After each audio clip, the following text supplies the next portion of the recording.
Hello, online language teachers. I spend a lot of time talking to online language teachers like yourselves about ways to be successful online and to continue working online, especially for self-employed teachers who teach on like italki or Preply or Amazing Talker. However, it's a reality for a lot of us that there may come a day that you will change jobs and you may not teach as a self-employed teacher anymore or a freelance teacher anymore. So this video is supposed to help you out with this transition. Transitioning from teaching as a self-employed teacher on a platform such as italki or Preply to going back into the traditional workforce and teaching for an institution. Today I'm going to talk to you about my new job, about how I felt getting this job, how I heard about this job, a few employment tips, and I'm also going to talk about ways that this job is different from my previous job teaching on italki. So go ahead, hit that subscribe button, and let's dive in.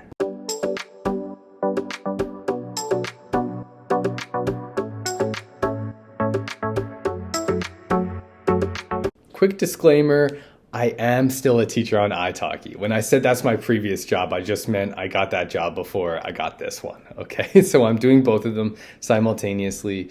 This job is a job that I heard about from one of my colleagues in my master's degree program, which I'm set to graduate from this June of 2022. So that's just a reminder for a lot of people out there to try to build your community of practice with other teachers. If you are in a TESOL, a TESOL, a TEFL certification program, definitely try to create some connections with those people and try to make them last. If you haven't taken any of those programs, don't worry. You're part of a community right here, okay? So join more communities just like EnglishTeacherRyan or the different communities that help online teachers to not only teach online, but also to let people know about job opportunities out there, but also explore other communities and other environments as well so that you could be notified about potential job openings in the future. So that's basically how I heard about this job. Now, what is the job? The job is basically me teaching 2 college level classes every week, right? So I have 2 college classes at a college here in Toronto, Canada. Basically, I am teaching 1 class of native speakers and 1 class of ESL speakers. And honestly, they're very, a lot of the content is very interchangeable. So these courses are for essential communications and they're based on reading and writing. They're supposed to allow my students to become more successful with their reading and writing skills, but particularly in what relates to their other programs, their other courses of their program. So for example, I have some hospitality students, I have some nursing students, I have some tech students, and what I do with them in class in improving their reading and writing ability will ideally transfer to their other courses as well, so that they're able to be more successful, not only in the college setting, but from my perspective, ideally in the workforce as well, and even just in general society. So how were my feelings at first? Let's rewind back to December when I got this job. I was set to start teaching off italki for the first time in 2.5 years. And again, I have still been teaching on italki. I've honestly been as successful as ever in the past 4 months, doing the 2 simultaneously. However, I had been doing one-on-one classes the whole time, basically, aside from the practicum I took in my CTESOL last year. So I didn't really know how to jump back into the classroom with group classes. And I was honestly a little bit apprehensive and a little bit worried. I had the imposter syndrome of not knowing whether I could do this or not, because I had never taught group classes on my own in the online format, right? The last time I had taught group classes was before I even joined italki, before the pandemic. So this is one thing that you may feel if you have to transition back to teaching group classes, or if you transition back to teaching in person. It could be just getting used to the modality. You may feel a little bit apprehensive, you may feel a little bit worried. Believe me, that passes, and the more that you prepare, don't over prepare, but as long as you prepare appropriately, this will help to mitigate these feelings of worry and stress before you re-enter this domain of the workforce. I also want to say that a lot of the skills that you have acquired from teaching on italki or Preply or whichever platform you teach on online, those transfer to in-person classes, and they transfer to group classes as well. A lot of what I've been doing with my students, I'll talk to you about it in a minute, they've been derived from skills that I have acquired from teaching on italki, like directly transferred. So don't assume that you're going to have to leave everything in hindsight, and that, this past 6 months or 1 year or 2 years on italki has been a waste. It's not. The skills that you have acquired in the virtual world could definitely help you in the classroom as well. So let's talk about onboarding and orientation. How was the onboarding process for this college different than it was for italki, for example, or Preply for me? Well, first of all, the kind of bureaucracy is a lot more organized, and I suppose it's important for me to show that I am part of an affiliated chapter of a membership body of English teachers in Canada, which is called TESOL Ontario. And that was an important thing for me to show, so that they know that I am actually a certified English teacher. So this was one difference from italki. italki also needed this, but that's because I'm a professional teacher, and I found that it took a little bit more time to process in the college system, but not much longer, actually. Aside from that, the real kind of tedious and time-consuming aspect was the whole taxes fiasco, right? I had to fill out the forms that you fill out when you start at any new occupation in Canada. You fill out your taxes, right? On italki, they don't do the taxes for you. You're self-employed. You're on the platform. It's freelance. So I basically have to do all of my taxes at the end of the year before I submit them, right? So completing all of the paperwork, this was actually one of the most tedious parts of onboarding in this way. And it was actually, it was something that I hadn't done in a few years, actually. So it really kind of threw me through a loop. I suppose that's just the way it is. Everyone has to do their taxes. Now, there were some challenges with getting started with this institution, right? And one of the challenges was the fact that these two courses, which are at the same level that I'm teaching, first of all, this is the first time that they're being offered online during the pandemic, right? So because of that, they have not been completed, like the course shells, as they call it. So basically, the software that you see online with all of the files, which would be there even during in-person studies as well, right? With all the readings, the syllabus, the materials, resources, it's not complete, right? So I had to complete that. So really the difficult thing for me was actually finding the resources to put in there, because basically the college has a repository in like a specific area where you could derive what you need, and then you could input it into this into your course, right, that you're using with your students. So kind of picking and choosing and understanding what to use, especially with this course that I had never taught before and I was completely new to. That was something that was quite difficult for me as well. There were a few institutional constraints, and since we started at the beginning of the year and there was a little bit of a strike or a protest going on, some of the onboarding and some of the training was actually delayed or didn't happen at all. And that made it like I was really nervous because I just thought, oh my gosh, I'm about to teach like college college students, a group class of college students for the first time in Canada. And it starts on Monday. Today is Wednesday, and I like don't know what I'm teaching, right? So that was one other thing that was a little bit new for me too. This all comes down to materials and getting to know your materials. Once I was updated on the textbook that I was using, this made things a lot easier. So a tip for anybody who's making a similar transition to the one that I made, if you are using a textbook, first of all, find out whether you're using a textbook or not with your students, no matter what the course is, and then get used to that textbook. Like find out more about the textbook.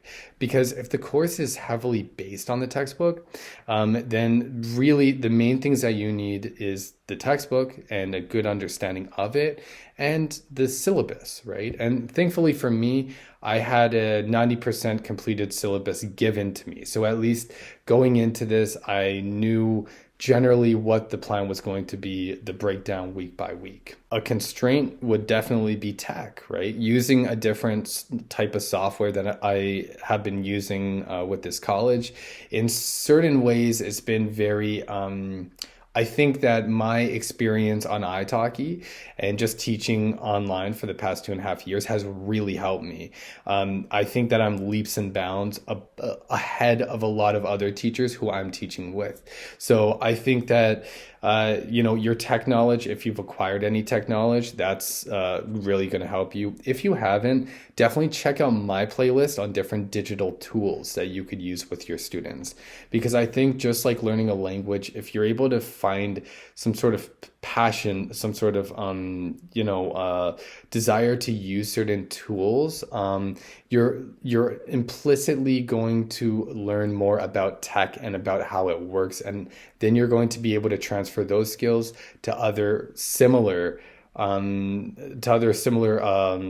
types of software or modalities, such as the one that I had to start using when I started at the college level. Aside from that, more students, more marking. This was a constraint as well, and it continues to be a constraint. I'm heading into the last week here, and we have kind of final tests, and it's more students, more marking. There's not much to say about it. I have one class with 15 students, the other one with 20 students. That's 35 students. That's basically as many students as I have on italki right now, if not more, right? So having more students, that could be tricky. At the same time, my italki classes are a lot more tailored, right? So in a way, this is, at least everything is more automated with my college students because they're all completing the same assignments. So I'm able to kind of get myself in the zone and be like, okay, that is true, that is false, that is A, that is B, right? Whereas with my italki students, the assessments could be different for each student. So those are kind of the pros and cons when it comes to assessment and marking between italki or a self-employed online platform versus a post-secondary institution. So a few other pros about teaching in this setting, so teaching college students, which again, this is online, so it's group-based, and that's what's different about it. And one of the things is I'm allowed to put them into breakout rooms, which is really good because I'm allowed to kind of give them time to work on their own, but with each other, right? And this takes the load off me, but it also takes the load off them from just listening to me the whole time. Another pro is definitely motivation is contagious. One student's motivated, one student chips in, and before you know it, it's just a snowball effect. So, find what motivates your students and try to use that as pillars to leverage your position in the class. And allow them to teach you something as well. Aside from that, I think one pro is that this has given me an opportunity to return to PowerPoints, right? And making PowerPoints. Another thing that I've learned just in the past few months in my master's program is that there are different sites online where you could download free PowerPoint presentations, such as Slides to Go, which I'm probably going to actually subscribe to for the premium because of how darn good the slideshows are. But they are fantastic. They're absolutely beautiful, and you could kind of tailor them and have different themes for different lessons, right? So playing around with these PowerPoint presentations has really helped me out, especially because now I'm giving free lessons, free weekly group-based drop-in lessons in response to what's going on in Eastern Europe, but also I had been planning to do this for a long time anyway, and we're heading into our 6th week as well. And this is my passion. I really like creating teaching materials, so being able to create these kind of PowerPoint presentations it's like a hobby for me. It's enjoyable, and I understand it's not enjoyable for everybody. Being able to like flex my creative muscles is one of the great things about teaching group classes again. I will be making a video in the coming weeks on how to make your PowerPoint presentations more interactive, even for one-on-one lessons. I personally don't use PowerPoints or slideshows in one-on-one lessons, but there are different ways that you could make them more interactive, and I'll even share a couple of mine as well. You could definitely head on over to my Patreon and you could download one of the free PowerPoint presentations that I've used with my group classes, but I'll kind of go through I'll go through a couple other slideshow presentations and the actual lessons, and to explain what my methodology is and how I usually proceed through these presentations. And hopefully I could give you a few good ideas about how you can make your PowerPoint presentations, whether they be for group classes or one-on-one classes, more engaging and interactive. So let's talk a little bit about employment before we finish up. I'll give you a few tips right here. So I've been lucky enough to work online, in person, to all different ages, all different nationalities, all different proficiency levels, in a college, in a university, in two private institutions, one public school. So I've been able to have a lot of different diverse experiences in the past 5 years. And I'm very lucky to have had this, and employability is really, really important, right? So a few tips for employment right here. We're going to start off by talking about the importance of applying to the actual jobs, right? So one thing that's important to note is that a lot of the jobs that are there are not advertised. Sometimes employers have to pay for ads. Mostly they have to pay for ads to actually advertise their job listings. And for that reason, it's good to apply for jobs, even if they are not published or posted. So what I've done is actually gone in my area, looked at the different institutions that are there, and I've sent out just emails with my cover letter, with my resume, and just kind of opening up the communication and just saying, if you ever need somebody, let me know, right? And that's getting your foot in the door right there. So the first tip is just to apply even if there's not a job opening. But of course, at the same time, don't be too pushy. And if you know that there's no availability and they have already told you that, then definitely don't go bugging them and following up after that. The next one is really to have a great resume, to have a great cover letter, get other people to look over it for you so you have like a second eye. A certification does really help, right? And this could help the way that your resume looks.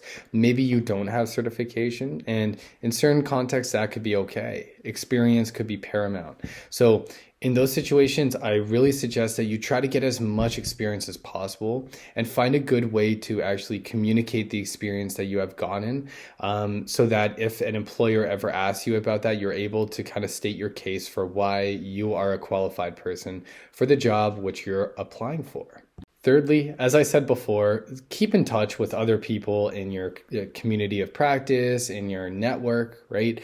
If you have lost touch with any of them, send them a message after this video and ask them how they're doing, right? Try to get back and to create those connections, because especially if you're doing your teacher training in, like physically in a physical place, like which is in close proximity to other people may hear about job openings, which will be useful for you, right? As I said, I heard about my job opening from a person who was in my class, who is in my class, right? And now we're able to kind of bounce ideas off one another. So I strongly suggest that you go ahead and try to become or stay a part of a community of practice. Teachers, I hope that was useful for you. Stay tuned. I will be posting a video in the weeks to come on PowerPoint presentations, how to make them more interactive with your students, how to make group classes more interactive with your students in general. If you like this video, hit the like button, hit the subscribe button to be notified about more videos that I make. And until next time, just keep smiling.